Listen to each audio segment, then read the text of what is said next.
Hi friend, I'm Olivia Smith. Thanks for visiting my YouTube channel where I share the latest global news every day. You can also read more news on TimeGlitter.com. You can find all the links in the video description below. Friends, don't forget to hit the like button, drop a comment, share with others, and subscribe to the YouTube channel. Now let's jump into today's news headline. New Orleans magician says he made AI Biden robocall for aid to challenger. News details. A magician from New Orleans claims he made the audio recording of Joe Biden used in a famous robocall. He says he got paid by a consultant for Dean Phillips, who was running against Biden.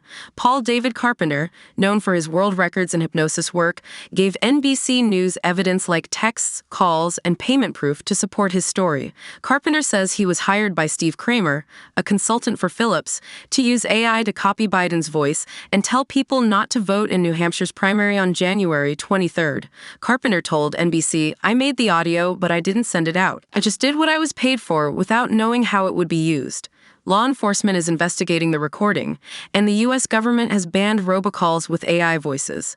Carpenter told NBC that he found it so scary how simple it was for him to create the fake audio. He said it only took him less than 20 minutes and cost him $1.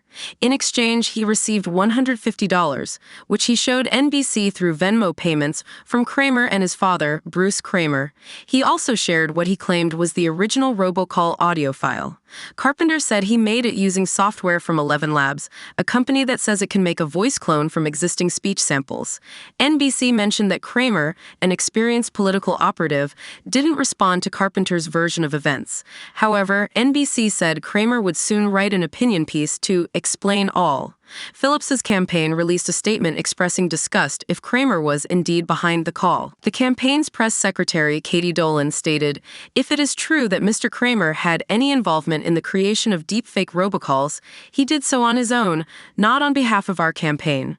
Dolan emphasized the campaign's commitment to competition, choice, and democracy, adding, "If the allegations are true, we absolutely denounce his actions." According to records from the Federal Election Commission, the Phillips campaign paid about $260,000 to Kramer in December and January. Kramer, who previously worked on Kanye West's 2020 presidential campaign, received these payments. NBC reported that there's no proof to suggest that the Minnesota congressman's campaign directed Kramer to create the audio or spread the robocall. Carpenter, who calls himself a digital nomad artist, joked that he's the missing magician from the political circus. He's known for setting world records like the fastest straitjacket escape and bending the most forks in under a minute.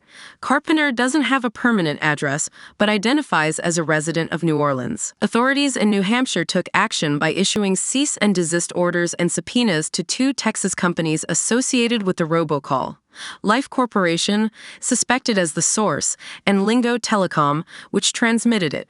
Following the robocall scandal, the Federal Communications Commission unanimously decided to either fine companies using AI voices in their calls or block service providers carrying them. Despite Phillips's campaign efforts, Biden remains the presumptive Democratic nominee for the November presidential election. Phillips hinted at the idea of a unity ticket for the White House with Nikki Haley, who was losing the Republican primary to Biden's predecessor, Donald Trump. Friends, don't forget to hit the like button, drop a comment, share with others, and subscribe to the YouTube channel.